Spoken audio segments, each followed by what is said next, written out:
Now it is cloudy and 74 degrees. Summer celebrations are here, and i3 Broadband keeps you connected. Head to i3broadband.com/radio or call 866-806-5485 to upgrade today because life runs better on fiber, and i3 Broadband is here for you. I'm Debbie Monterey, KMOX News. Chris Ranchi, Amy Mark Scores. The Chris and Amy Show on 104.1 FM KMOX. Good morning, friends, and a wonderful Thursday to you. It is Amy Marks Kors and Chris Ranji. You get both of us today, but only for a limited time. For a limited time. If you're not listening, listen now. We are out at 10:40 for the Cardinals pregame show, which starts at 10:45. So we're going to be with you up until that point. Day baseball today. 11:40 for a first pitch. I never like any game that starts before noon Central Time. Just unless it's golf. Golf, they have to. Yeah, but golf you have to. To be fair, it doesn't start before noon where they are. That's true. It's 12:40. I say all sporting events should have to start noon Central Time or later. I think that's Central fair time. because we're in the middle. Yes. You know, you can't pander to the coasts. You should pander to the Midwest. 314-436-7900 to give us your thoughts with the talk and text line. You can also leave us voice messages on the Odyssey app. And if you would like to stream the show live, we would love for you to on YouTube. We are there on KMOX News, Facebook, KMOX News as well. And on our Twitter account, at Chris Amy KMOX, you can watch the show there as well. Time now for the top of the order. The top 3 stories everyone will be talking about. Well, it continues. Some tension at yesterday's police board meeting between the mayor and the chief of police. They are in conflict at the moment, and we will get into it. And I like don't they know. have gotten into it. Kind of. Yeah. Well, they were yelling at each other, but you know. It's been tense. Yeah. You may have heard there was a fire in the Millennium Hotel, Ranj. Mm-hmm. The vacant, in the process of being demolished Millennium Hotel caught on fire last night, I think toward the top of it. 24th floor. What a relief. We've already saved Millie. Could have been bad. Could have been really bad if we had lost Millie. Escaped the flames of hell and is now thriving in a yard on the east side. That's right. Millie is doing fine, planted in a yard. She is thriving right now, as Amy said. Cardinals lost to the Reds. That one stunk last night, 5-4. They, as I mentioned, will finish up the series today, 11:40. Also, the BMW Championship at Belle Reve begins today. So, cool sports stuff happening as we speak. And I know the mayor made a public statement. She apologized to have that conversation. And I think it's a lesson learned. I think my conversation with those young officers was mischaracterized. I mentioned that in my statement. And in my statement, apologies for the way in which this was being described was very different than what the chief mentioned on air here just a few minutes ago. So if you recall, a couple of days ago, we had both the chief of police, Robert Tracy, and Mayor Kara Spencer on the show back to back. We had a previous meeting or interview set up with the chief about some, the federal task force that's come in to help the city with crime for a temporary, on a temporary basis. But the news broke prior to that of the board of the Association of Police, so their union. Mm-hmm. They released a statement the night before the interview was supposed to happen, saying that Mayor Kara Spencer acted inappropriately by, at an officer's funeral, talking to a few young officers about pay and compensation, benefits, and that sort of thing. They took exception to it. They put a lengthy statement out there, and even on Facebook, they said they were angry about it. They used the word angry in talking about it. So we asked the chief about it the following day. We asked Mayor Spencer about it the following day, and it still seems like there is some tension that is happening because at the board meeting yesterday, which is one of their regular meetings, as the mayor brought up to us on the show, she is concerned about accountability. At least that's what she says, because she's not really exactly sure who the St. Louis Police Department or who's really in charge of it. And she has taken exception to this to this federal partnership that is happening on a temporary basis because she doesn't know if the board approved it. She was not consulted on it, she says. She is part of the board. She is part of the board. And so, I mean, she has talked to us about that a lot, that it's a matter of accountability. That is her opinion. It's a matter of accountability that we don't really know what this board is doing, and we don't know who the chief is answering to. And if they make decisions that end up not working, who is held accountable for it? So I know she has expressed that to us in interviews in the past. But still, Amy, you know, I don't like the idea of this police board. I thought the city was moving in the right direction before they implemented this. I don't think that it was necessary because it seemed like Chief Tracy was doing a pretty good job and the city was getting things back on track. And this has kind of thrown a wrench into the whole works.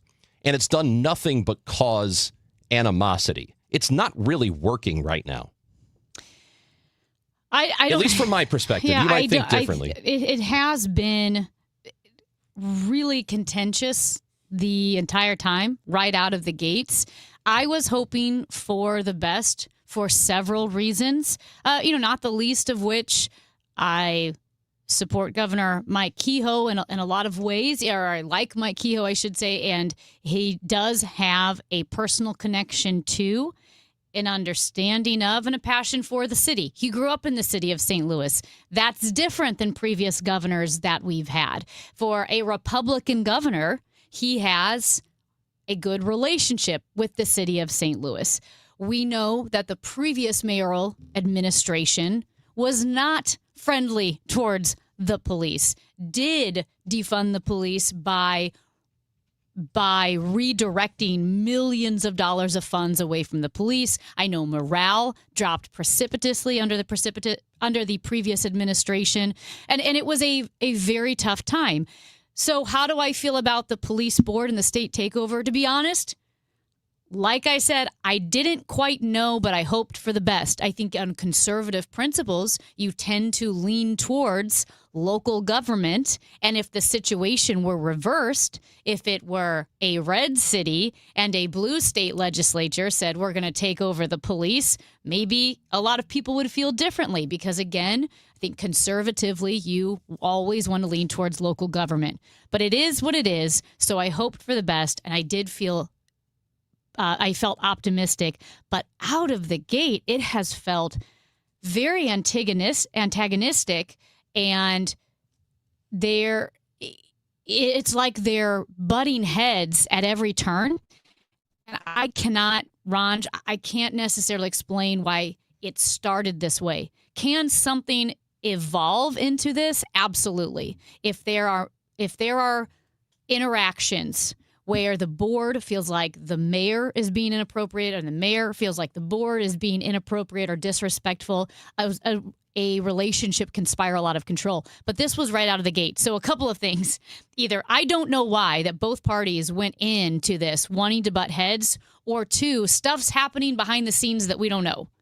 And maybe both of those things are true in a way. Well, I would imagine things always happen behind the scenes in every relationship that a mayor and police department have around the country. But you don't hear about stuff like this. They usually keep it in-house unless they're trying to play politics.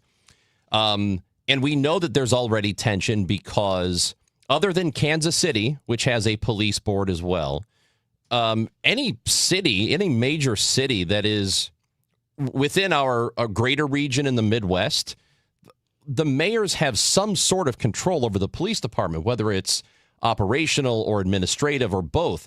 That includes Indianapolis, Louisville, Cincinnati, Nashville, all of Chicago, which is a major city. But all of these cities, the mayor has a little bit more say in what happens with the police department.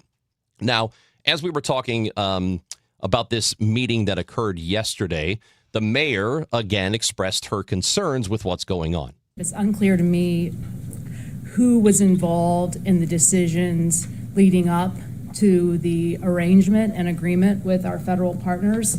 It's unclear to me if the mayor has a role in that decision or subsequent decisions. I really just want to understand if I have a role in making subsequent decisions, or this board does, or if that's something that you as chief and your staff do without input or guidance from the mayor or the board. And then the chief of police, Robert Tracy, gave his response. This is how it's come about, and it's not to try to keep the mayor out of it, but it's entrusting the chief to run things operationally and to keep you abreast of what's going on. That's an operational issue that in every city that I've been in has not ever been questioned in this way of why we're doing it. They trust the chief to be the leader.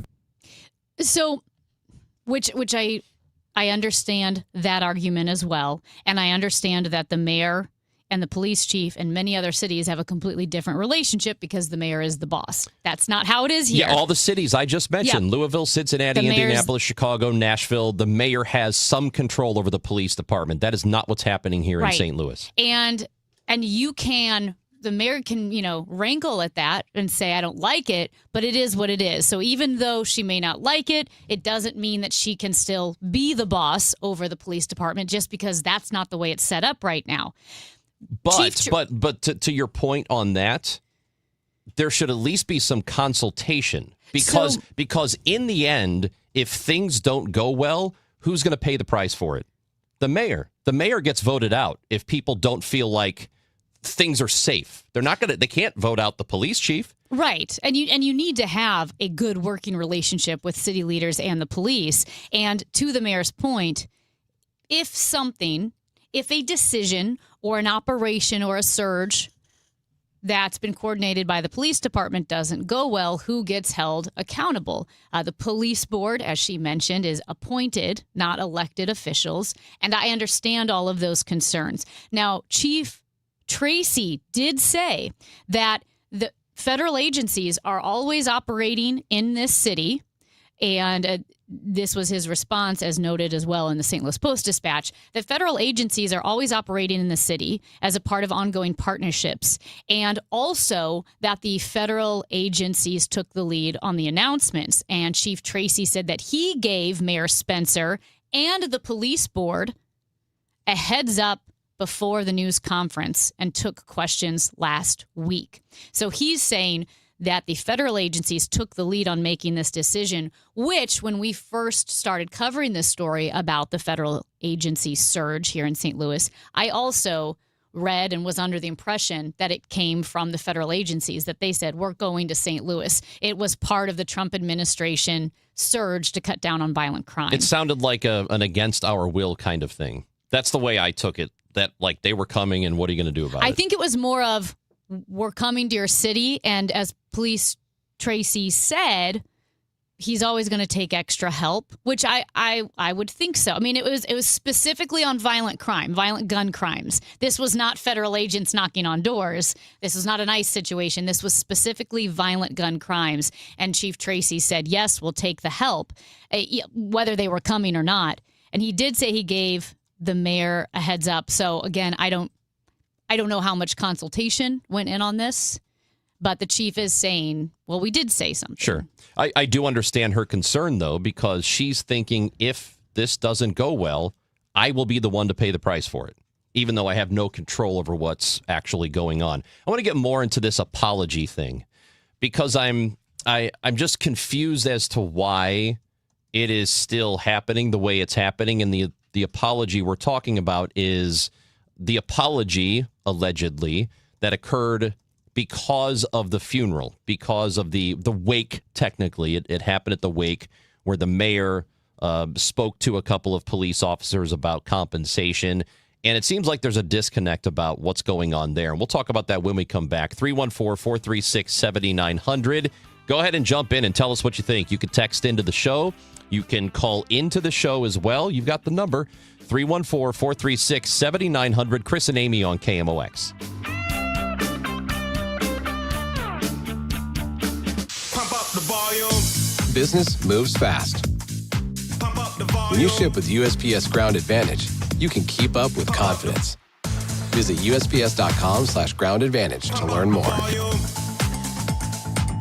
We asked parents to share their journey of adopting teens. They changed who I am because I can't see life without them in it. Visit adoptuskids.org to learn more. Brought to you by Adopt US Kids, the U.S. Department of Health and Human Services, and the Ad Council.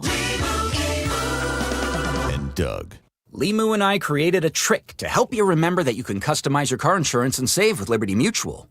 You see, the shirts Limu and I wear are yellow, and yellow is the color of lemons, and lemons grow on trees, and trees provide oxygen, and oxygen helps us breathe, and breathing is how you live, and you can live more life when you save money by customizing your car insurance. I agree, Limu. It's really quite simple. Only pay for what you need at libertymutual.com. Liberty, liberty, liberty, liberty. For years, Gone South has been a podcast about crime in the American South. But for our new season, we're widening the lens. Through deeply reported, narrative-driven stories, we're digging into the myths, scandals, and power structures that still shape the South, and, in a lot of ways, the country itself. Follow and listen to Gone South Season 5, an Odyssey podcast, available now on Apple Podcasts, Spotify, or wherever you get your shows. This is the story of the one who keeps multiple buildings running smoothly day after day. Plumbing that flows, HVAC that hums, cleaning supplies that keep surfaces sparkling. That's why she counts on Grainger. With easy reordering online and 24/7 support, Grainger helps her keep the products she needs on hand. So shelves stay stocked and buildings stay ready. Call 1-800-GRAINGER, click Grainger.com, or just stop by. Grainger, for the ones who get it done. It's your captain speaking. To the passenger with the Mirror Fast soft chews, smart move. No way am I letting travel constipation ruin this trip. Can't blame you. Mirror Fast works fast, but without the harsh side effects. Since I'm such a smart traveler, can I move to first class? No. Close the curtain, Carol. From the makers of Miralax, new Mirafast soft chews work naturally with your body in as little as 30 minutes to give you a comfortable go on the go. Find Mirafast today at your local retailer. Use as directed for occasional constipation. Contains magnesium hydroxide. In the military, the mission was clear. You knew what to do. Now, the mission has changed. Stepping into civilian life isn't about finding a job. It's finding your purpose. I wanted a career that would leverage the skills and discipline I gained in the military. IT just felt right. My Computer Career offers class schedules that fit into your life and skills in high demand. Put your VA benefits to work. Visit mycomputercareer.edu/CWP to jumpstart your IT career today. An Elite CompTIA certification partner. Financial aid is available to those who qualify, including VA benefits. Your ambition just met its match with Robinhood. You push yourself in everything you do, scanning headlines for insights, keeping an eye on the market. Robinhood puts you in control of your money, all on one platform. You expect more from yourself. Expect more from your money. Get started today at Robinhood.com/yourmoney. Again, that's Robinhood.com/yourmoney. Your money, your move.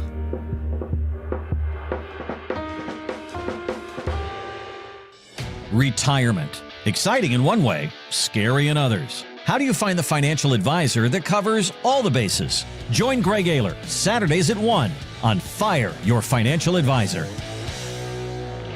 Hey guys, it's Glover with my friend Mike at Michael's Baths. So when someone comes into your home to talk about remodeling your bathroom, wouldn't you rather talk to someone who's actually installed one? That's one of the cool things about Michael's Baths. Their experienced sales staff spent years as bathroom installers before moving into sales, so they understand the products, the installation, and what it takes to do the right job. They use premium products, provide professional installation, and their customers absolutely love the service. Call Michael's Baths at 636-775-0800 or michaelsbaths.com. A century strong. The voice of St. Louis. KMOX.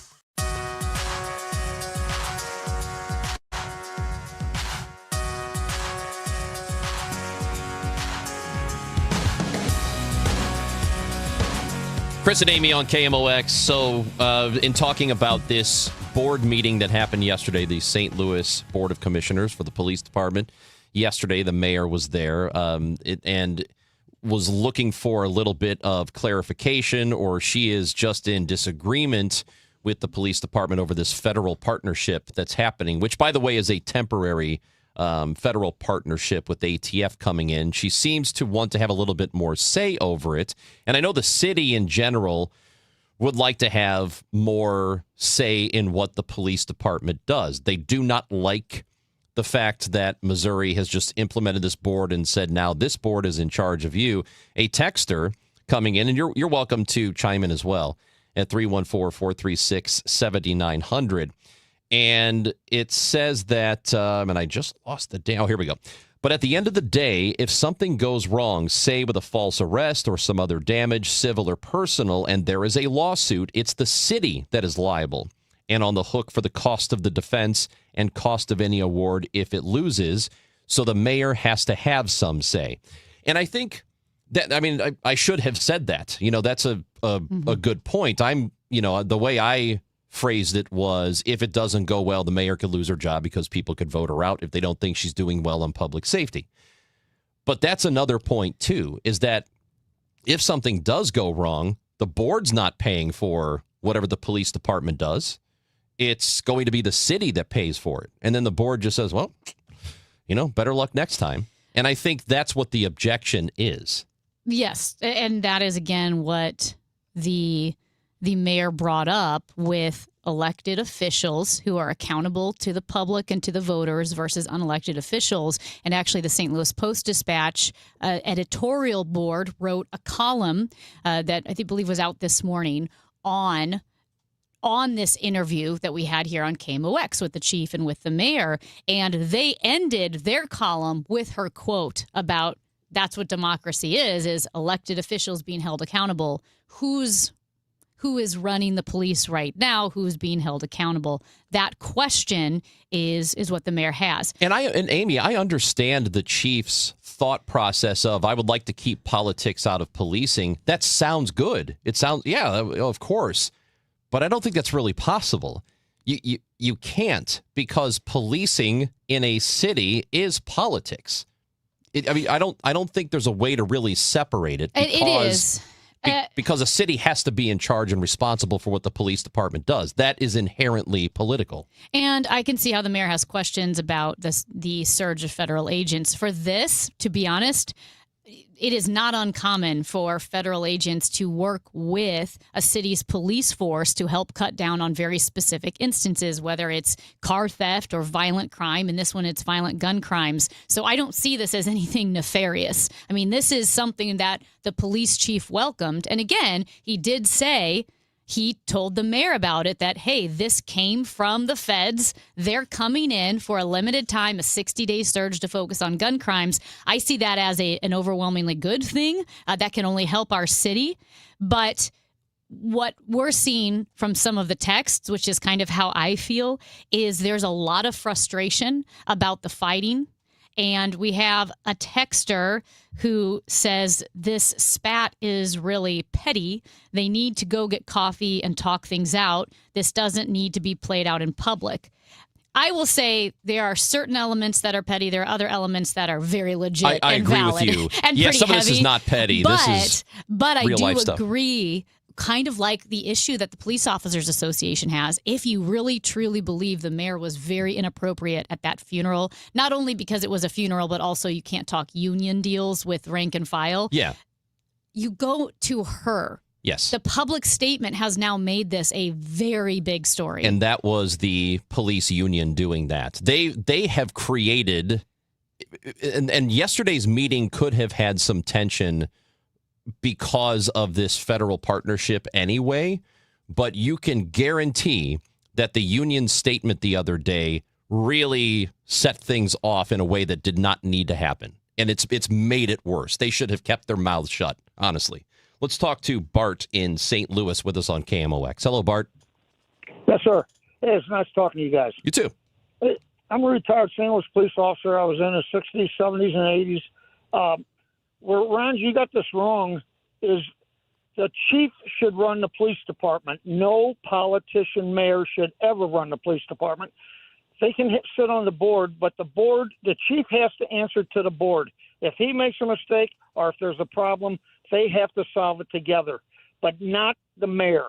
The mayor can sit on the board and put her 2 cents in, but she cannot control the chief, bottom line. But so that's your opinion, though, and I appreciate your opinion, but you do recognize that the city ultimately is on the hook if the police do something wrong or get something wrong, correct? And we're talking financially and people lose their jobs, but the board cannot lose their jobs unless the governor says so. Absolutely. I understand that. After 30 years, it ran smoothly. There was no problems. The chief runs the department. The board, he answers to the board. That's the way it should be. Certainly the mayor can sit on the board and put her 2 cents in. Absolutely. That's only common sense. However, she cannot hold the chief by the neck. That's the bottom line. Appreciate the phone call, Bart. And yeah, thank you for that opinion. But again, we're talking about other cities that are probably objectively doing better than us in a lot of different ways. And the mayors do have control over the police chief in various ways, either administrative, operationally, or both. But do you think, though, there's an important difference between saying that the chief answers to the mayor and the mayor having control? Because that sounds like the mayor is making policing decision. I don't think that's correct. I think the chief answers to the mayor in a lot of other cities, but the mayor is not directing and running the police department. I think this is a semantic argument now because maybe it is. I don't know. Like I said, I don't. Because if the chief fouls up in one of these other cities, they have to go answer to the mayor. Unless you have a city manager. And this is important because you know what? You're right. Cincinnati has that. And the city manager is not elected. The city manager is a hired person, a non-politician. So in some ways, a police chief that answers to a city manager like Cincinnati, an unelected official, is more similar to a police chief answering to a board, which is also unelected. But the city has some say over the city manager too, do they not? That's a good question. I mean, yes, I believe so. They work in conjunction with each other because otherwise effectively it would be two mayors, which doesn't quite make sense. But I would have to look more into how it functions. Also, I'm really fascinated by this whole apology thing from what happened at the officers' wake, where the police union accused the mayor of bombarding and they used the word debate, that she was debating the officers. That's what they said in their statement. That's their exact word. That she was debating these officers at this wake over compensation. She did not say that that's what happened. She said it's exactly the opposite of what she was doing. That's according to her. I'm a little confused as to why the chief is still saying that she apologized for it, because here's what his exact words were yesterday. Now, if you remember, when we had the conversation with him, he basically said this exact same thing. Quote, "From what I'm getting, there was an apology made, lesson learned, and make sure it just doesn't happen again." He's talking about the mayor. He's saying the mayor learned her lesson by talking to these officers at the wake. When he said that to us, I interjected and said, well, actually, in her statement, she was not apologizing for bringing it up with them. She was sorry that the union mischaracterized what she was doing or what the conversation was like. I'll read her exact that part of her statement. This is from the mayor. Quote, "I'm saddened and disappointed by the statement issued by the SLPOA and how they are mischaracterizing these conversations and using my presence at a funeral to investigate a false narrative. To say our conversation was a debate about benefits is deeply and dangerously inaccurate. I apologize to the friends and family of the deceased officer that his loss is now being talked about in this way." Yeah. And that's what she said to us. But the chief, I'm not sure why he's doing this. He's still characterizing it as, she screwed up. She knows she screwed up, and she's apologizing for it. That's not really what's happening. And we told him on the air when we were talking to him the other day that that's not what she said, but he's still putting it out there that way. I'm a little confused as to why that's happening. And I don't have an answer for it. I'm not sure why maybe he just wants to move on from it completely. And I can understand. He probably does want this whole thing to go away. But honestly, he should be upset with the union for it. The union made this a story. It didn't have to be. Yeah, it's frustrating. And like I said, sometimes when certain actions seem inexplicable, it is reasonable to assume that we don't have all the information and aren't privy to all the interactions. Obviously, there seems to be resentment's a pretty strong word. But there are resentments from each side, and I'm sure that whether you're the mayor or the police, I'm sure that some of those feelings of offense and frustration are valid. Well, it's got to get worked out one way or another, because we don't need this. Yeah. Let's quickly get a phone call before we get to the break. Rich in St. Louis with us. Hello, Rich. Hey, how are you doing? Good. What's up? Love your program. Listen to it every day. Well, thank you. I'm a 25-year veteran of law enforcement in the city, and I will tell you, Ron, you're wrong about one thing, in the fact that after 25 years there, the board and the mayor have always been. There's always been some sort of tension there, whether it be Vince Shamo or Jim Conway or any of those guys. They've all had some issues with the board, and they've all worked it out. But this system they have that's returned is the best system possible. The city police department was in a downward spiral under the mayoral control. Good, bad, or indifferent reasons why it went there, but it was in a downward spiral. And as far as an elected official, Governor Keogh is an elected official, and he can be held accountable for things that go wrong. So I think there's enough there. And if I'm the mayor of the city of St. Louis, to be honest with you, you have so many good things you can work on to make the city better.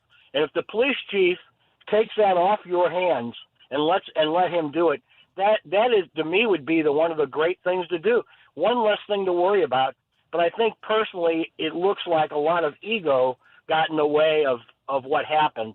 And I'm really disappointed that the mayor just didn't take what happened at the funeral, take it as a learned lesson, and move on. The St. Louis Police Officers Association took umbrage with what she did. They should all just kind of everybody step back. And do you think the union should have addressed it with her privately? They could have. Yeah, but I agree with that. I think they could have done it this way, but I don't know all the backstories between the union and the mayor, and all the different things about the contracts and all that. I don't know all the backstories, but what their relationship is. But it obviously is not a good one, or a real good one. Yep. Because if you have problems with somebody personally, I think you have a good relationship with them, you can go to them and say, hey, listen, that's not really good. But if you have somebody who you have an adversarial relationship with, I think that's then how you end up having it. Rich, appreciate the phone call. Thank you for checking in. The one thing about the governor I would say, though, is yes, he can be held accountable, but the city of St. Louis does not have the numbers to vote out a governor because of a very specific local issue like policing here in St. Louis. Does that make sense? It's one thing for St. Louis to say, the mayor, we don't like you, we're voting you out. You're competing with the rest of the state, though, in voting for governor. So I think it's a little bit different. I will say this quickly, and seeing some of our texts and then also just reading some comments because of that editorial piece on the Post-Dispatch on these interviews, I've seen several commenters and texters saying they're frustrated because they like the chief and they like the mayor. Yeah, it's super frustrating. They like both a lot. We will talk to, because it's great divorce week. Oh, yeah. On August 22nd things are going so well. I know, How right? could we possibly have ever had a divorce? August 22nd of 1876, the city and the county voted to divorce from each other, and we've been paying for it ever since. So that's 150 years ago. We'll talk to Associate Dean for Diversity at Wash U School of Medicine, Dr. Will Ross, who was part of Better Together years ago. Dr. Ross is next on KMOX. And baseball fans, if you think you know who's going to go deep today in the game, Cardinals are playing starting this morning at 11:40. FanDuel is giving you a free chance to call your shot with Daily Dingers. Join the action. It's super easy. And here's what you do. You make your free pick on who you think will homer today in their game. And if you're right, you'll get a profit boost to use on your next bet for a chance at extra winnings. You've got nothing to lose, a lot to gain. And don't forget, you can make a free pick every day during the season. It's just another reason why FanDuel is the home for home runs. So if you're ready to play your game, just go to FanDuel.com/Missouri. Again, the Cardinals get started in just over 2 hours. So you want to get your pick in if you're going to go with somebody like, I don't know, Joshua Baez, Jordan Walker. FanDuel.com/Missouri to play Daily Dingers. Play ball and swing for the fences on FanDuel, official partner of Major League Baseball. Must be 21 or over and present in Missouri. No purchase necessary. Opt-in required. Bonus issued as non-withdrawable profit boost tokens. Restrictions apply, including any token expiration and max wager amount. See terms at sportsbook.fanduel.com. Gambling problem? Call 1-800-GAMBLER. My name is Whitney Allen, and I'm a widow. My husband, Ryan, died. We never thought we'd ever have to use life insurance, but the unexpected happened. With Ethos, signing up was fast and 100% online. You can get a quote in seconds, apply in minutes, and get same-day coverage. No medical exams, and you can get up to $3 million worth of coverage. I'm grateful we were prepared. Get your free quote at ethos.com/radio. That's ethos.com/radio. Paid spokesperson. Time spent on application may vary. Online health questions required. You're still glowing, flirting, grooving. You've still got it. But your immune system weakens as you age, making it harder to fight illnesses like pneumococcal pneumonia and RSV. Vaccines are a key part of any health routine and can help protect you from getting really sick. Ask your doctor or pharmacist which vaccines you need. See more at PfizerForAll.com. Sponsored by Pfizer.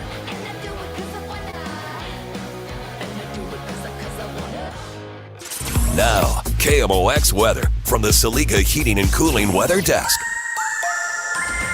75 degrees, humid with times of clouds and sun, a high of 83 today. Mainly clear, foggy later tonight, a low of 64. Weather sponsored by Spas and More. Cam Jansen here. Don't miss the hot tub and swim spa blowout sale this weekend at the St. Charles Convention Center in the South Hall. Over 30 American-made units on display, immediate delivery, and financing available. For more info, call 1-800-SPA-SALE. Tired of your phone bill constantly going up? Stop the madness with Boost Mobile. Get unlimited talk, text, and data for just $25 a month. No contracts, no catches. And that $25 price is locked in forever. Switch to Boost Mobile today. Insurance companies often have a basic strategy: delay, deny, defend. Some try to grind you down, but they have another tremendous weapon, a software called Colossus. They know which attorneys are great and which are not so great. They know who is likely to take the last offer and who will take them by their scalp, kicking and screaming to trial. They know that they have to pay some firms early and fairly. I'm John Morgan of Morgan & Morgan. The insurance companies have done their homework. Before you hire a lawyer for your injury case, do yours. Visit forthepeople.com and see our settlements and verdicts for cases like yours.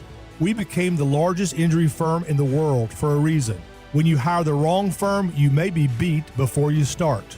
All law firms are not the same. Morgan & Morgan, forthepeople.com.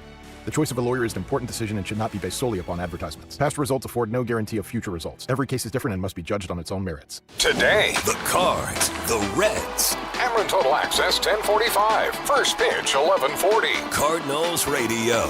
104.1 FM KMOX. It is the Chris and Amy Show on 104.1 FM KMOX. And if there is anything on this show we love more than a huge divorce, I don't know what it is. We'll figure it out. Some would say a great divorce. Some would say a great divorce, because 150 years ago on Saturday was the vote that divided the city and county, which has long-lasting effects even today. To continue Great Divorce Week on this show with us is Dr. Will Ross, Associate Dean for Diversity at Wash U School of Medicine. Dr. Ross, we appreciate you being with us today. How you doing? Doing great. Thanks. Thanks for the invitation.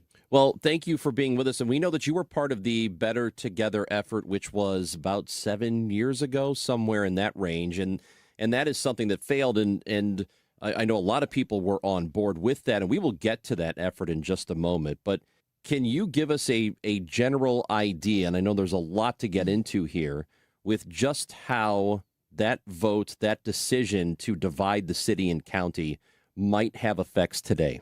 Oh, certainly. The public should know that that was not a quick or easy decision. It was actually quite protested, and it barely got through the legislation here because of that divide, a political divide.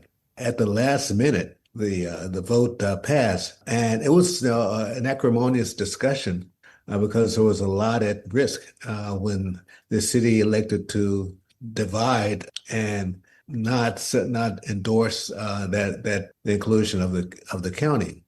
So I think that we need to discuss the repercussions of that. The city they were certainly not proactive in their meeting. They were really in terms of moving forward, they were very provincial, thinking, okay, this is St. Louis, we're still relatively wealthy, and we just don't want to share that wealth with the county.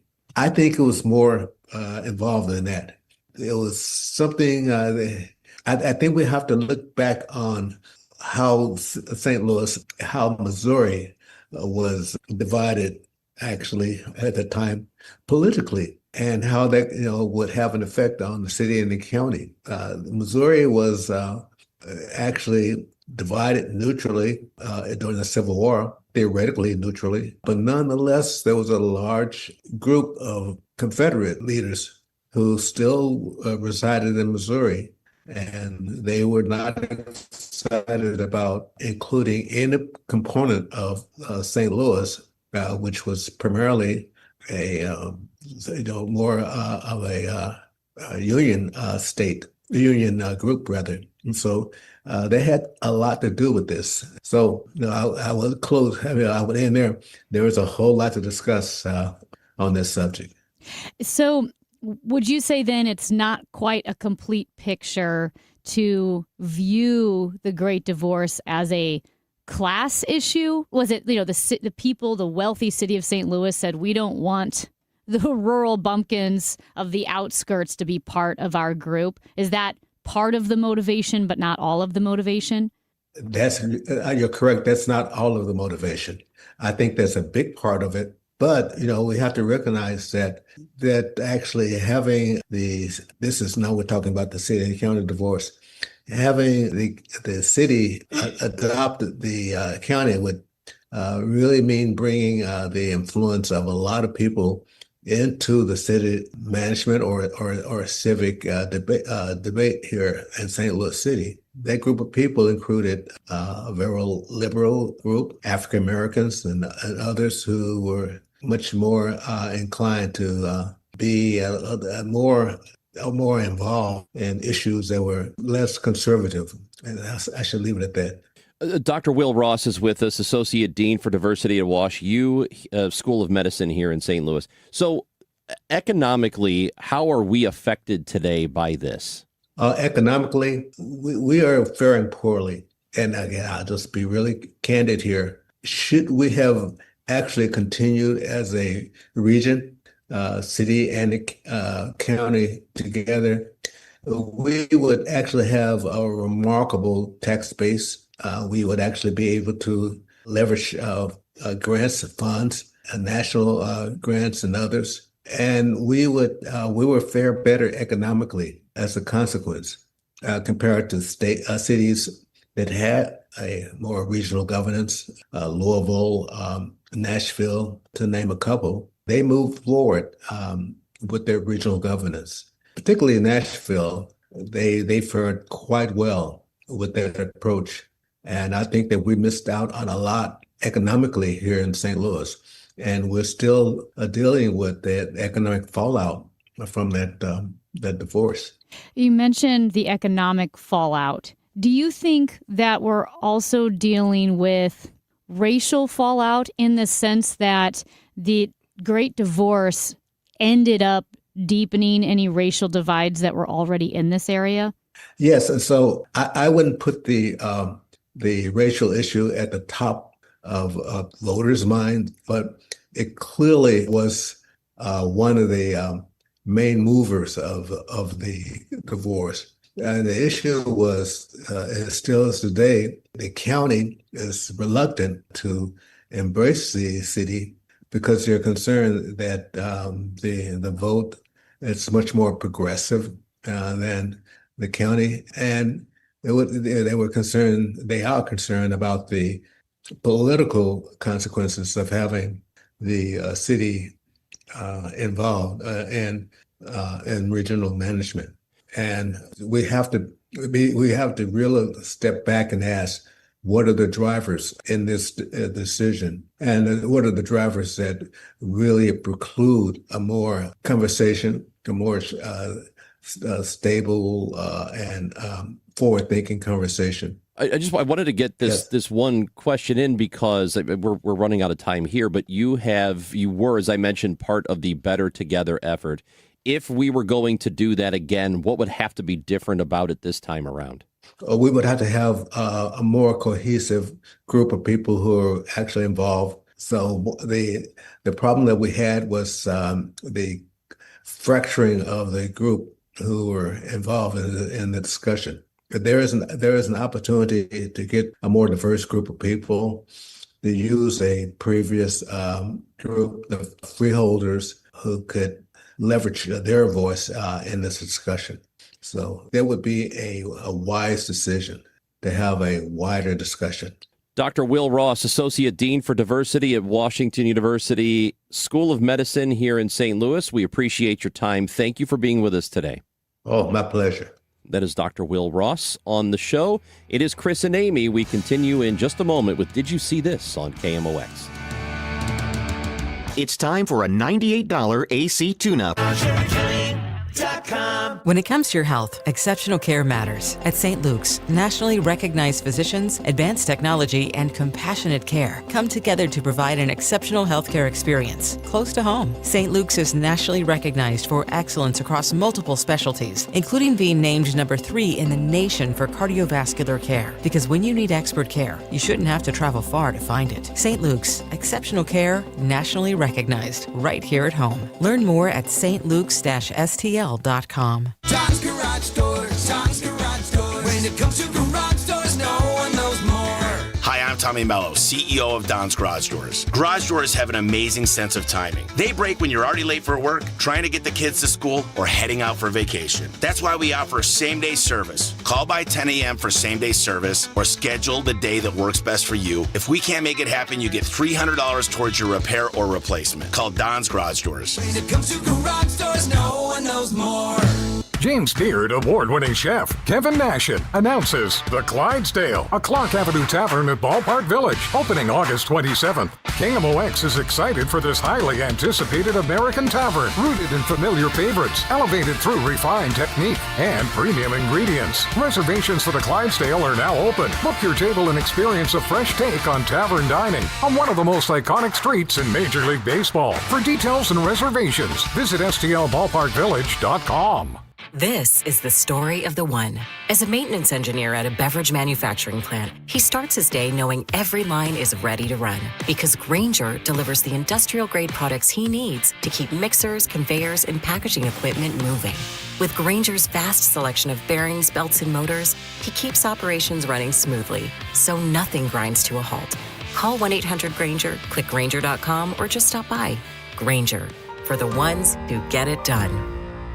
This is a special alert to all Americans who own a vehicle with less than 200,000 miles with an auto warranty about to expire or with no warranty coverage at all. Due to a decline in the economy, CarShield is announcing a low-cost month-to-month vehicle protection plan that is now available to the public to save any driver out-of-pocket expenses on future auto repairs. Call now to find out how you can pay almost nothing for covered auto repairs. Yes, you heard that correctly. Pay almost nothing for covered auto repairs. An open phone line has been established for all drivers to call for a free quick quote. Call 800-220-6409 now. Drivers who are covered will not have to pay for covered repairs again. This protection plan is at an all-time low. Additionally, drivers who activate this vehicle protection today will also receive free roadside assistance, free towing, and car rental options at no additional cost. Call us for your free quick quote today. 800-220-6409. That's 800-220-6409. What do you have to lose? Call 800-220-6409. Again, 800-220-6409. Recently,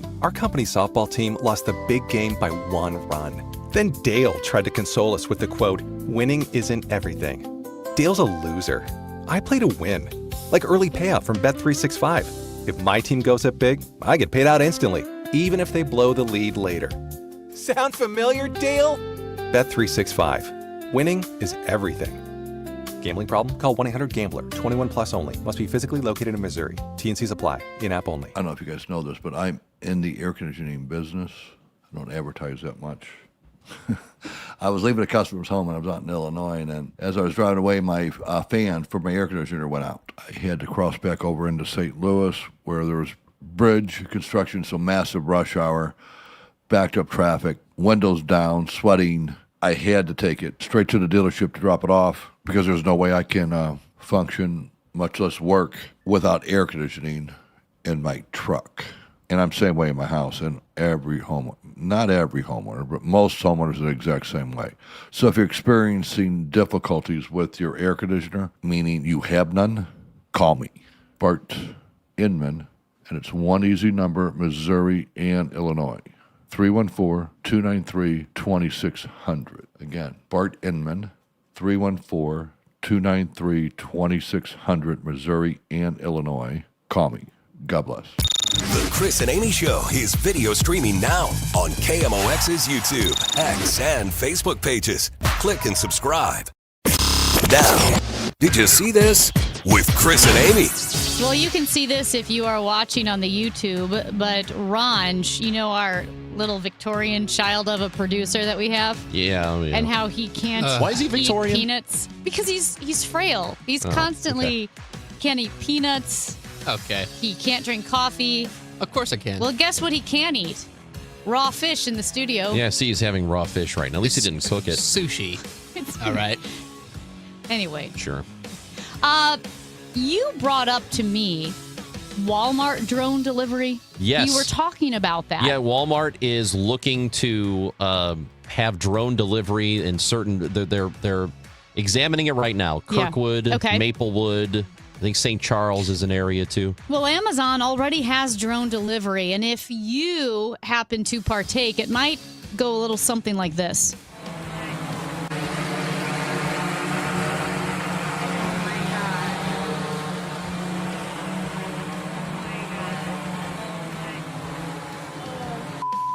So that rather dystopian buzzing noise, which sounds like a swarm of bees, is actually a single Amazon drone. It's got how many? 6 propeller things on it? At any rate, it was flying over a woman's house in Texas with her very first drone delivery order. She hears the buzzing and thinks, oh my gosh, I guess the drone is here. Walks outside with her camera to film the delivery, at which point this giant drone hovers directly over her swimming pool, opens the chute, and delivers the box directly into the swimming pool. It just dumped her packages into the swimming pool. I don't need drone deliveries, man. These drones are big. I don't need it. I'm sorry. I'm trying to look at gauge how big this drone is. 8 feet across? I don't know what I pictured. Obviously, it would have to be big to deliver packages, but for some reason, it's more terrifying than I think people will just start trying to shoot them out of the sky. That's what happens. If it was flying over your house, you would want to take action. Did you see that Foo Fighters has been added to the AC/DC show? September 8th at the Dome. AC/DC is coming. Tickets are on sale at livenation.com, by the way. Deal. But they're bringing Foo Fighters with them. Now I'm interested. I would like to see Foo. Yeah. Every time I hear Foo Fighters, I think of the Dave Grohl story about Christopher Walken introducing the Foo Fighters on Saturday Night Live, and how Christopher Walken asked Dave Grohl, is the emphasis on Foo or on fighters? And Dave told him the emphasis was on fighters. So Christopher Walken came out and said, ladies and gentlemen, the Foo Fighters. Yeah. I love it. September 8th. How about that? September 8th at the Dome. It's a big deal. That's a win for us. I like Foo Fighters. I like AC/DC too, but I don't know that I'd want to go to a show. And by the way, September 8th, it'll be nice out. I should have had it at Busch. Outdoors. We're only a few weeks from September 8th. Can you believe it? Actually, maybe it won't be nice. We still probably have another couple of months of gross in us. We'll talk a little Cardinals baseball. They get started pretty soon, actually, about 45 minutes. The pregame show, maybe a little bit less than that. Matt Pauley, host of Sports Open Line, Redbird Rush Hour, Cardinals pre and post, will join us next on KMOX. Broadcasting from the Scott Credit Union Studio, 104.1 FM, KMOX. You know, most sellers put their home on the market and they just wait to see what happens. Well, I'm Kevin Wheeler, and I'm here with Gloria Liu with Your Home Sold Guaranteed Realty. And Gloria, is there a better way to sell? There is. Instead of listing your home the traditional way and hoping for the right buyer, I can get you up to 8 competitive cash offers right from the start. That means you're not guessing what your home might sell for. You're looking at the real offers and choosing the one that works the best for you. It also helps you to set the right price and create stronger demand if you decide to go to market. It gives you control, leverage, and a clear path forward before you accept just any offer. And remember, I'll guarantee to sell your home at 100% of the market value, or I'll pay you the difference. Before you sell your home, see what your options are. Call the one that I trust. That's Gloria Liu, 314-325-6888, or visit GloriaHasTheBuyers.com. That's GloriaHasTheBuyers.com. Gloria and seller must agree on price and possession. My name is Whitney Allen, and I'm a widow. My husband, Ryan, died. We never thought we'd ever have to use life insurance, but the unexpected happened. With Ethos, signing up was fast and 100% online. You can get a quote in seconds, apply in minutes, and get same-day coverage. No medical exams, and you can get up to $3 million worth of coverage. I'm grateful we were prepared. Get your free quote at ethos.com/radio. That's ethos.com/radio. Paid spokesperson. Time spent on application may vary. Online health questions required. The best time to recommit to your gut health goals? Right now. Take charge of your gut with Nature Made. Our clinically studied ingredients support digestive health. Digestive enzymes break down nutrients. Probiotic and prebiotic fiber nourish good gut bacteria. And super greens with probiotics empower daily digestive health. Try the full lineup of gut health support from Nature Made, the #1 pharmacist-recommended vitamin and supplement brand. These statements have not been evaluated by the Food and Drug Administration. These products are not intended to diagnose, treat, cure, or prevent any disease. Men, if you're suffering from erectile dysfunction or PE, you're not alone. Most importantly, you don't have to live with it. Paramount Men's Medical Center restores men's sex lives in just one visit. Their painless breakthrough treatments eliminate ED and PE, even when Viagra and Cialis don't work. Here's Dr. Simovitz, specialist in men's health. Paramount Men's Medical Center's painless breakthrough treatments eliminate ED and PE, regardless of age or medical history. 98% of patients see instant results right in the office. Men are now lasting longer than they ever imagined. And the best part, at Paramount Men's Medical Center, your consultation and first treatment are free. Qualified patients even get their testosterone checked free. Call 314-720-8444. 314-720-8444. Take control of your sex life. Call now. 314-720-8444. The trusted voice of St. Louis. KMOX AM St. Louis. KMOX FM Hazelwood. Always live on the free Odyssey app. It is 10 o'clock. It's mostly cloudy with some sun and 75 degrees downtown. I'm Debbie Monterey. Increasing concern about Indiana's power emergency. ABC's Alex Perez is there. Tens of thousands of Northwest Indiana residents are still in the dark without power since a wave of destructive storms moved through the area back on August 11th. Last night, the entire city was pitch black. The frustration is growing for people like Gary resident Adriana Harris. Many people don't have generators. Indiana residents taking to social media, documenting just how hard everyday life has become without power. Things just keep getting worse and worse. We are now under a boil advisory. In Griffith, Indiana, officers have been going door to door doing welfare checks. That's 9 days for many residents with no power. There will be a new trial against the makers of a cow's milk-based baby formula tied to a deadly intestinal disease in premature babies. St. Louis-based Simon Law represented an 8-year-old boy who contracted necrotizing enterocolitis, or NEC. He was fed the formula made by Abbott Labs and Mead Johnson. Halfway through the 2024 trial, the judge sanctioned Abbott's lead attorney after repeatedly violating the court's orders regarding inadmissible evidence and arguments. The judge granted Simon attorneys a new trial, which the defendants appealed, but the Missouri Court of Appeals Eastern District says the new trial will go on. Rural speed limits in Missouri won't increase all at once next week. A new law is set to take effect next Friday, raising rural interstate speed limits from 70 miles per hour to 75. MoDOT says it won't happen overnight at the stroke of midnight, though. They will take into account road safety in certain areas and assess and approve those speed limits over time. We want people to understand what's good for them sometimes is their neighbor winning. That's Ron Kitchens, head of Greater St. Louis Inc., talking about the Great Divorce. Saturday marks 150 years since St. Louis City and County split. Ever since, talks of reuniting have fallen short, but in today's world, whether a business is looking to relocate or expand, they absolutely do not care about geographic boundaries. Greater St. Louis Inc. is one of the groups wanting more conversation about regional unity. Kitchens was a guest with Chris and Amy.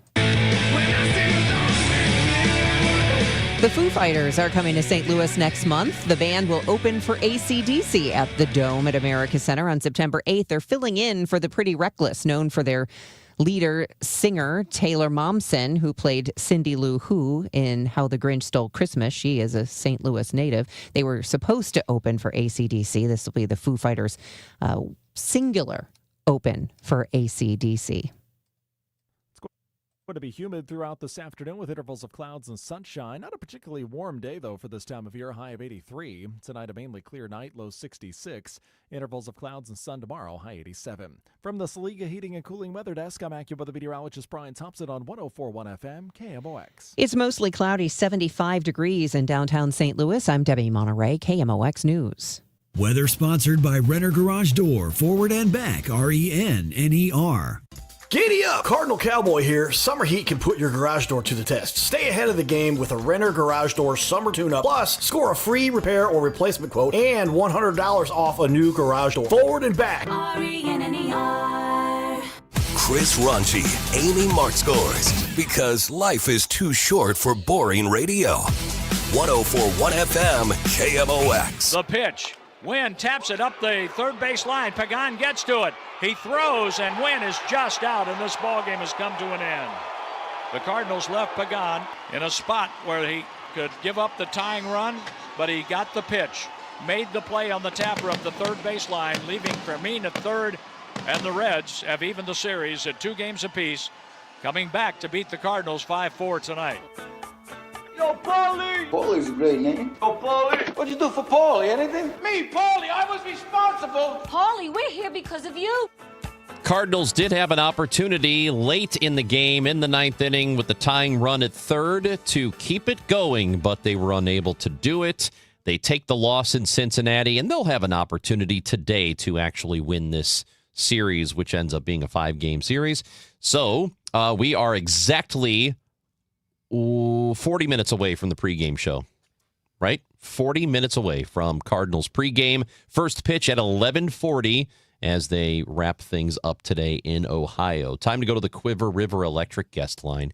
We've got with us today Matt Pauley, host of Sports Open Line, Redbird Rush Hour, and pre- and post-game coverage. Matt, well, that stunk. I mean, they had a chance last night, but just couldn't get it done. Yeah, that's a frustrating loss on a couple levels. Matthew Liberatore pitches well, but then Sal Stewart gets him for a 3-run home run. It's always that. I was going to talk to you about that because it's always like that one inning for him, it seems like. Yeah, and I think yesterday was a little bit different, but still, it's 3 runs in 1 inning, so that's definitely a thing. That was, on the postgame show, literally, that was the only thing people wanted to talk about, and they were putting all the blame on Liberatore, when in my mind, he went 6 innings and gave you 3 runs in 6 innings. That's a quality start. Yeah, there's the 3-run inning in there, but I think anybody before the game, if you would have said to him, hey, will you take 6 innings and 3 runs for Matthew Liberatore tonight? People would have said yes. The way it went down made people feel a little bit icky, but the overall body of work, I think, was fine. The bigger deal for me, Cardinals leave 11 on. There was a 4-run stretch, or 4-inning stretch, I should say, where they left 2 runners on every single inning. That was, to me, that was the bigger issue last night. And also the way the 8th inning went down, where there is an error committed. There's also a mental mistake made where nobody is covering first base. So the Matthew Liberatore's day being kind of the culpable thing for last night's game, that was lower on my list than it was on the list of pretty much everybody who was participating in the postgame show last night. And you know what's funny is I get it. I get that sentiment because it's almost like, all right, follow me on this. When I was doing postgame shows, if the team, if the Sox would take like the first 2 games of a series and then they ended up losing the finale, I'd have so many people who were pissed off that they didn't sweep. They said you had an opportunity to sweep, take advantage of the opportunity to sweep. And then I would come back with, hey, if we go into this series before it starts and I say they're going to take 2 of 3 here, you will take that, right? And obviously most people would say, of course, I'll take a series win 2 of 3. But when you have the opportunity to get all 3 games, people get mad if you don't. And I think it's the same thing with Liberatore. He had an opportunity to maintain the lead, even though a quality start is objectively a good thing, right? Yeah, I guess it's a good thing. It's still a 4.5 ERA. So if you do 6 innings and 3 runs every single time out, you're not viewed as an effective starter. But considering where Liberatore's at right now, yesterday, 6 innings and 3 runs is certainly something you will take. And the other thing, people really just didn't. Oliver Marmol was very clear in the postgame show last night that where this team is at between being very careful with Kyle Leahy and basically not allowing him to go more than 5 innings here as they try to nurse him through the rest of the season, combined with the fact that you have the doubleheader, you've had all the bullpen usage. With where the bullpen was at yesterday, they had to get 6 innings out of Liberatore. That was a must get, and there were a lot of people that were unaccepting of that. And I would remind them that you have to make it through 162, and sometimes you lose games, but the alternative might cost you more games that you lose in the days following. So it was an interesting game yesterday for sure, and I would say the anger and the discontent about yesterday's game was just as strong as just about any game this year. Which that is not what I was expecting when the post-game show got started. Does it have something to do with the success of the team as of late? Fans tend to get more angry at a seemingly winnable game if the team has had success recently, like they're just falling harder? Yeah, I think so. And there's frustration with Matthew Liberatore, just overall, the season that he's having, right? So he might be the single most disliked Cardinal in this Cardinal fan base right now. So when he has that moment of giving up the 3-run home run, and there's already a lot of people who have kind of this negative disposition towards him, I think that's going to stick a little bit more. And then, you do add in the fact that it feels like every single game matters so much right now for this team as they try to remain in playoff contention. The Padres lose to the Mets yesterday, so it's an opportunity to gain a game on them. The Marlins lost to the Phillies yesterday. It's an opportunity to space out a little bit more against them, and you feel like you're going to win this game. So, I think that all goes into it. You're right, though. Ultimately, it comes down to the bigger picture in the game itself. It comes down to a lack of capitalizing on opportunities, and they had a chance to do it, especially at a ballpark where you should be able to score a lot of runs, and so they fell short there. But the guy who put them ahead in Sal Stewart with the home run, as we have mentioned, just going to the postseason awards here. I know there's been a lot of discussion about J.J. Weatherholt and Stewart being the 2 favorites to win the Rookie of the Year, and Weatherholt is still the betting favorite on FanDuel, and I think he is probably on all the books at the moment to win the Rookie of the Year. Do you think Stewart is catching up with him at all? Should if Cardinals fans are really looking ahead to these awards, should they be concerned that maybe Stewart takes that away from him? Yeah, they should be. And I think right now Weatherholt, if the vote was happening today, I still think J.J. Weatherholt wins it, but it's getting closer and closer and closer for sure. And I hope the folks that are voting for this understand ballpark conditions, because if Weatherholt was playing half of his games at Great American Ballpark, his offensive numbers would look significantly different. Vice versa, if Stewart was playing half of his games at Busch Stadium, his offensive numbers would look very different. There continues to be the hope and the desire that all the voters completely understand the other areas where Weatherholt is impacting this team from a defensive standpoint, base running, everything. So, but I think you would. you'd be putting your head in the sand to not say that it does feel like Sal Stewart is gaining ground right now on Weatherholt. Weatherholt's not doing a ton offensively right now. Stewart is. 27 home runs, 94 RBIs, and a plus 800 OPS. Those are really big numbers, and you can't ignore what Stewart is doing. And Stewart is slightly better at home than he is away from the Great American Ballpark, but it's still, he's still a good player no matter where. He's played well both home and on the road. Matt Pauley, will it be Tom Ackerman today on the pregame show? It will be. Tom's got pregame show in brunch and baseball here not that long from now. Nice. And then I'll be taking over after that for postgame. All right, we got to let you go because we got to talk to Major Garrett. So okay, beat it. Thanks, Bye. Matt. Bye, Matt. You bet. Bye, guys. Paulie, your sister's with me. I'll call you back later. See ya. Matt Pauley will have the postgame show today. Ackerman does have the pregame coming up at 10:45, and then Matt Pauley will have Redbird Rush Hour later. Sports Open Line. All kinds of good stuff is happening. Don't forget the BMW Championships going on right now as we speak. It's kind of Belle fun to Reeve hear Country Club. all the biggest names in golf and the PGA right here in St. Louis. Scotty Scheffler, Rory McIlroy. Good stuff. Speaking of the biggest names, Oh, my Major gosh. Garrett, Doesn't Chief get any Washington correspondent for CBS News, joins us next.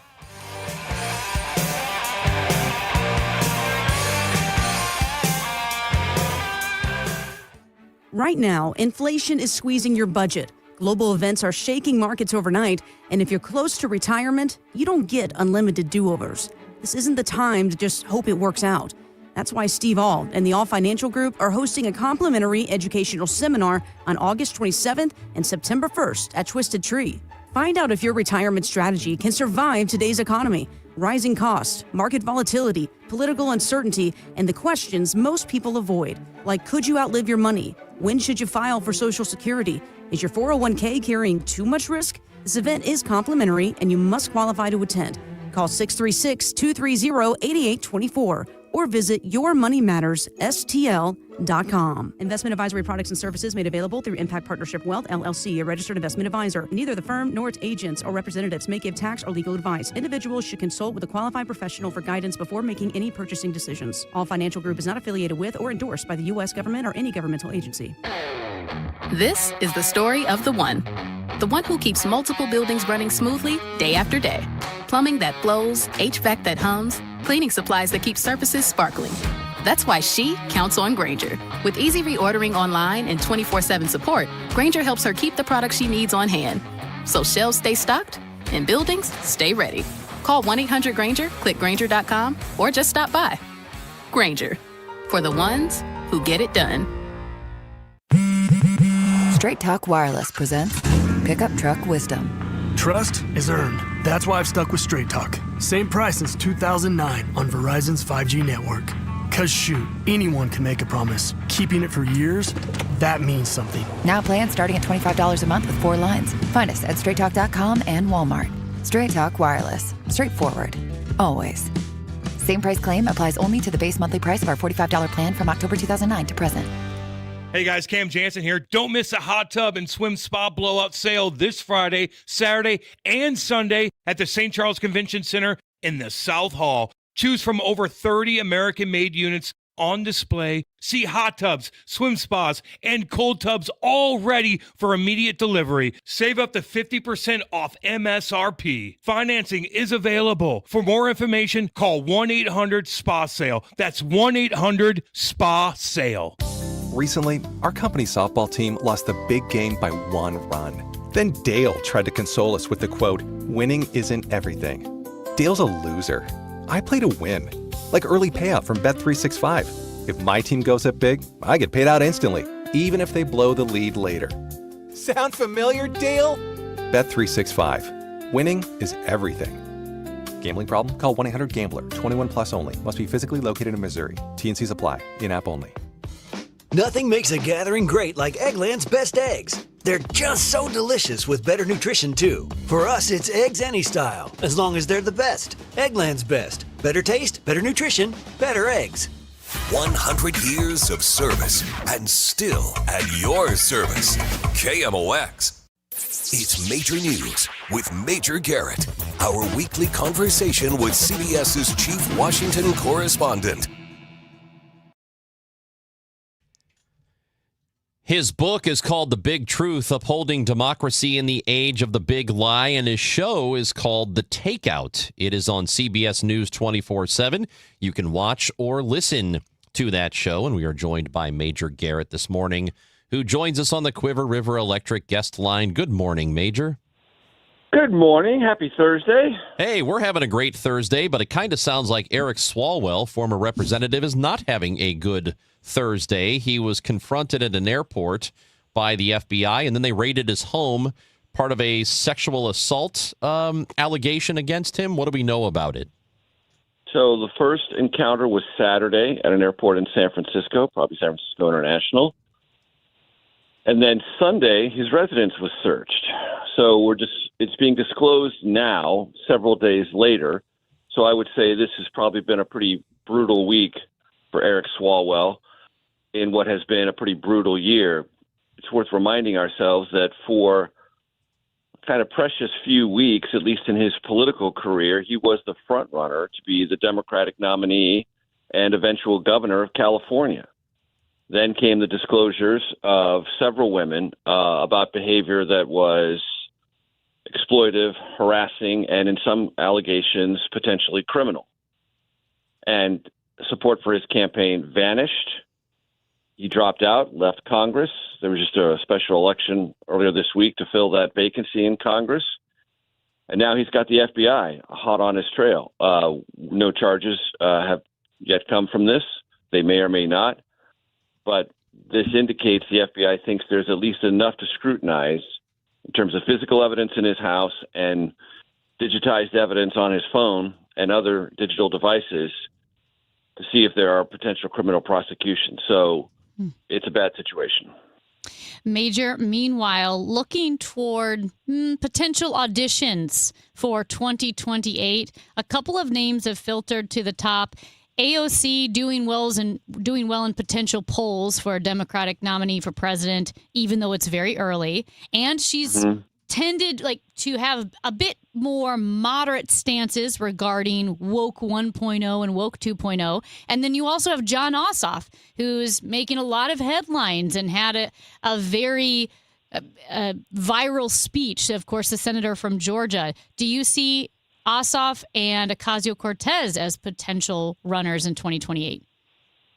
So I think to take them in order, AOC first, I think it's a very important decision she has to make, because a lot of people who I've talked to in the Democratic Party, when they try to look at the lanes for those seeking the Democratic nomination, they believe there will be a distinct and well-defined progressive lane.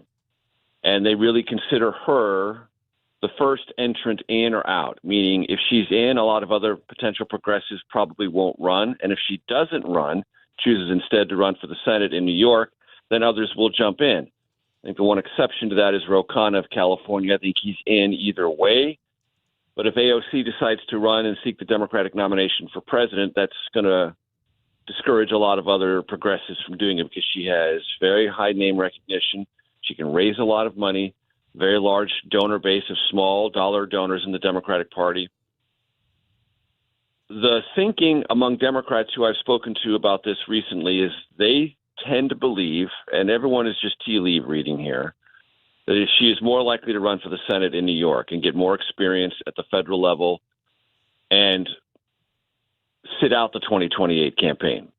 That's only a supposition from lots of Democrats who are trying to read tea leaves. I don't know what she's going to do, but that's the thing to think about there. If she's in, a lot of other progressives probably won't challenge her. Jon Ossoff is in, I think, either way. And I think the great tell from that came in the speech over the weekend, which was a tough speech on Trump, a tough speech on a lot of grounds, but it had this one line that did not need to be in there, but that nevertheless drove the Trump White House berserk, and I think intentionally so. It's about Natalie Harp, very close aide to the president, personal assistant, and someone that all Jon Ossoff said was the president is distracted. He wants to do all sorts of these other things unrelated to his job, and he wants to travel around with Natalie. The implication being there's something going on there. And the White House, even by its standards, went absolutely nuts over this.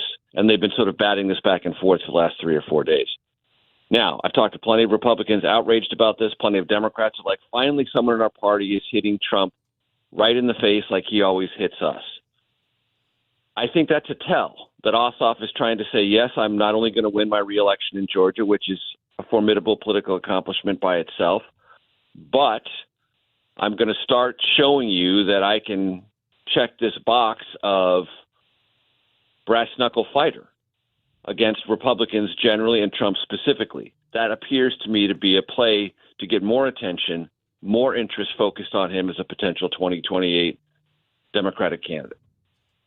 There's so much attention that's being paid to the Democratic side. Who's going to run? Is it going to be Ossoff? Is it going to be AOC? Is there somebody else we're not thinking about? I don't know that we've done as much on the Republican side. I mean, the conventional wisdom is J.D. Vance will run. He's the vice president, so he's got that bit of an advantage. But is it, who do you think, and I know it's still very early, but beyond that, who do you think steps in next? So it really comes down to 3 names at this particular time: J.D. Vance, Marco Rubio, and Ted Cruz. Why do I throw Ted Cruz's name into the mix? Because Ted Cruz has made it pretty clear he still has presidential ambitions, and he has begun in the last 3 or 4 months endorsing lots of Republican candidates around the country, oftentimes conspicuously in opposition to President Trump's endorsements. You don't do that unless you have eyes on a potential political base in lots of states for a presidential bid at some point in the future, and the most likely time for that would be 2028. I'm not suggesting that Ted Cruz is going to be formidable, but he's making the maneuvers that you make when you have these intentions. And then you have Vance and Rubio, and I really do think for both of them, the great unanswered question is, how does the Iran war play out? Who gets the credit or who gets the blame? Because they will inherit whatever that situation is. The Iranian regime falls. Yes, President Trump will get the lion's share of the credit. And then people on the Republican right will sift whether or not Rubio was gung-ho and Vance was hesitant, which he clearly was, and if that's held against him politically. Let's run it the other way.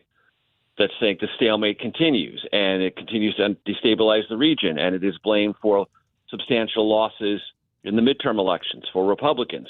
And Vance is the one who was reluctant at the beginning and says, see, I told you so.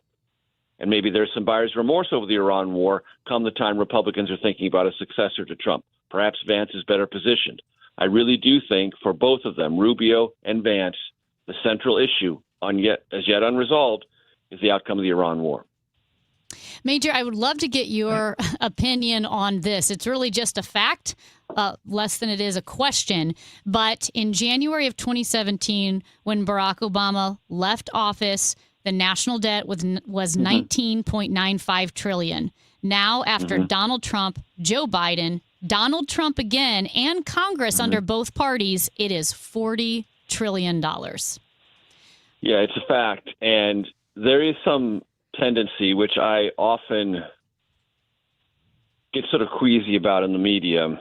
We tend to cover stories when there are big round numbers, pretending that the big round number is suddenly vitally more important than the near round number of 2 months ago.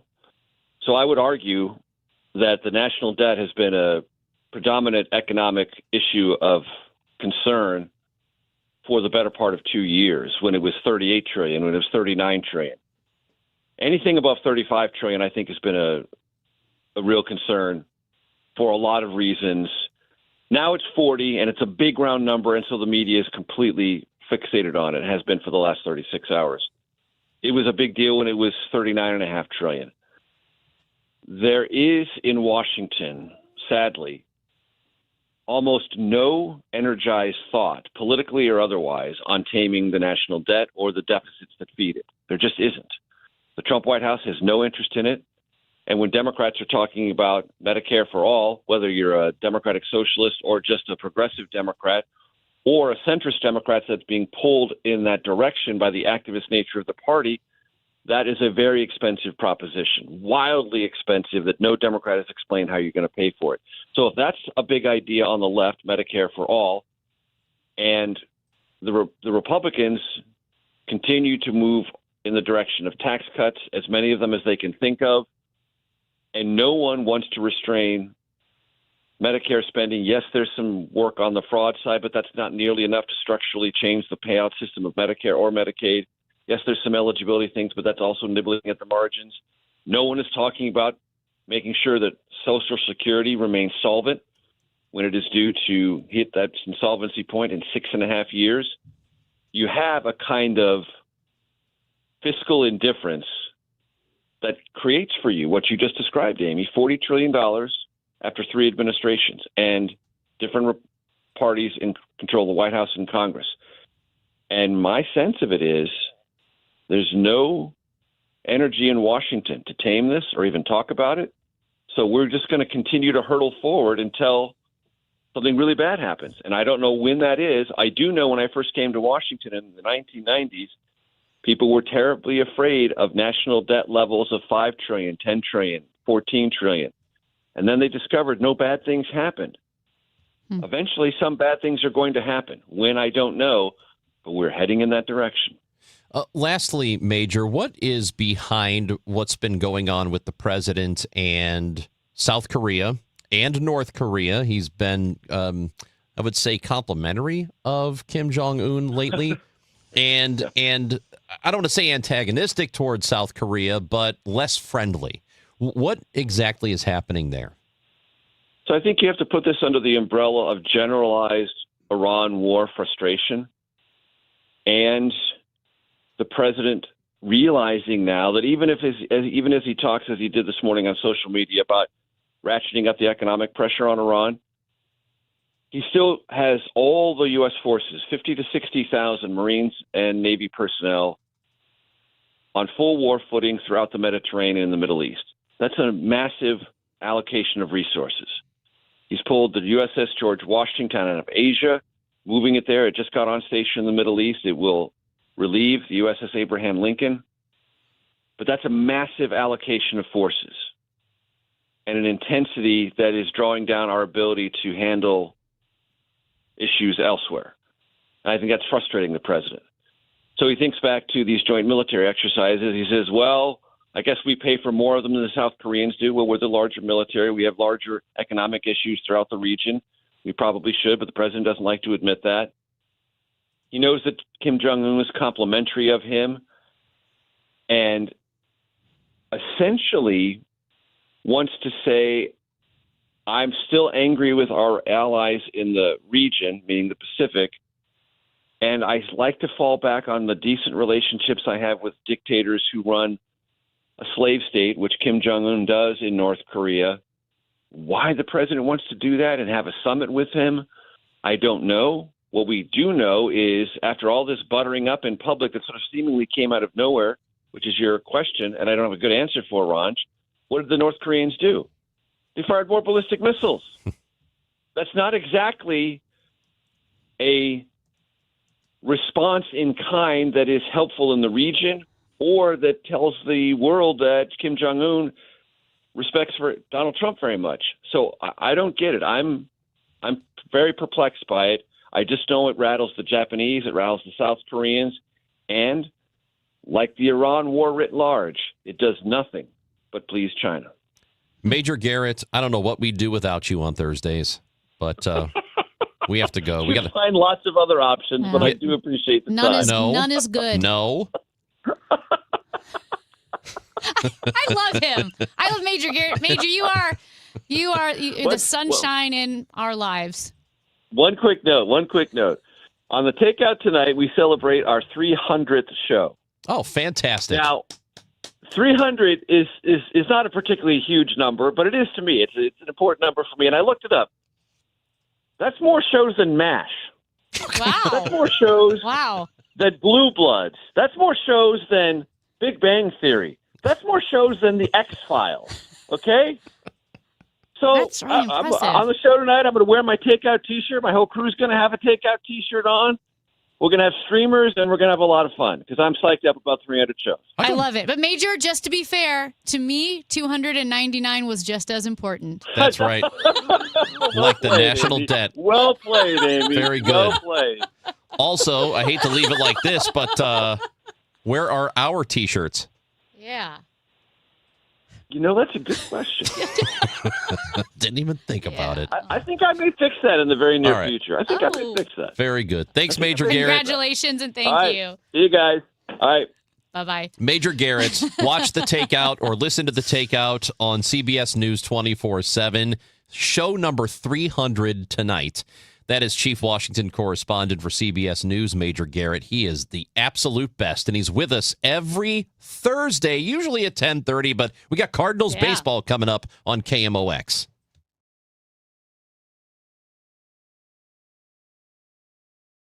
The original Gas House Gang was loud, scrappy, unshaven, and impossible to ignore. Typical Gas House Gang baseball. The KMOX version, still loud, still scrappy, better shaving habits, and still impossible to ignore. Ackerman, Ranji, Claves, and Miklas. The Gas House Gang, weekdays at noon on your home of the Cardinals. 104.1 FM, KMOX. Now, KMOX weather from the Saliga Heating and Cooling Weather Desk. 79 degrees, humid today with times of clouds and sun, a high of 83. Tonight, a low of 64. Brought to you by Duke's Real Mayo. This is the Duke's Country Song. It's a song about award-winning chefs, yes, chef, and why they choose Duke's Mayo. Get Duke's Mayo in store. It's got twang. It's time for a $98 AC tune-up. Sprained wrist, ankle twist, broken thumb, can't make a fist, busted knee, surgery, that patch of ice you didn't see. Where pain starts, Jernavix suzetrigine begins. Jernavix is a non-opioid 50 milligram prescription tablet for adults with moderate to severe acute pain that reduces pain signals before they reach the brain. Tendon tear, nose repair, tripping on that broken stair, dislocation, operation, moped crash while on vacation. Do not take Jernavix with CYP3A inhibitors. Avoid use with grapefruit or liver problems as these may increase side effects. Tell your doctor about all your medicines if you are pregnant or breastfeeding. Jernavix may make certain medicines and birth control less effective. Side effects include itching, muscle spasms, rash, and elevated muscle enzymes. Joint displacement, knee replacement, fell on marbles in the basement, ladder slip, broken hip, that rock climb where you lost your grip. To learn more about Jernavix, ask your doctor. Call 1-833-589-PAIN or visit jernavix.com. And Doug. Limu and I created a trick to help you remember that you can customize your car insurance and save with Liberty Mutual. You see, the shirts Limu and I wear are yellow, and yellow is the color of lemons, and lemons grow on trees, and trees provide oxygen, and oxygen helps us breathe, and breathing is how you live, and you can live more life when you save money by customizing your car insurance. I agree, Limu. It's really quite simple. Only pay for what you need at libertymutual.com. Liberty, liberty, liberty, liberty. There are many reasons to hire Morgan & Morgan for your injury case.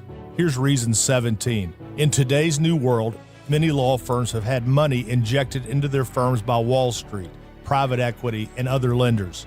This money usually comes in at very, very high interest rates. It's one of the reasons you see so many lawyers advertising. I'm John Morgan. This money is expensive and the interest compounds quickly.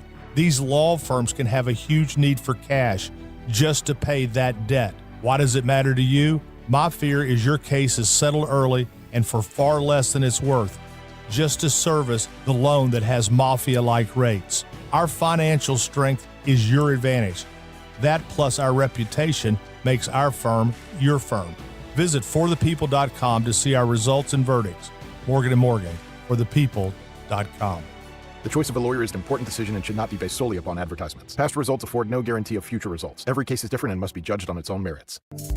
Time now for today's Spotlight on Money, sponsored by Lenseek. Impulse purchases can be a budget buster, especially if they're big-ticket items. So you walk out paying 10 times more than what was expected because something caught your eye. Financial planner Ed Jertson says give yourself 24 to 48 hours before buying that big ticket item. That way you can determine if you need it or merely want it. Do I want this or do I need this? Because oftentimes those two get blurred. I'm Rob Hart.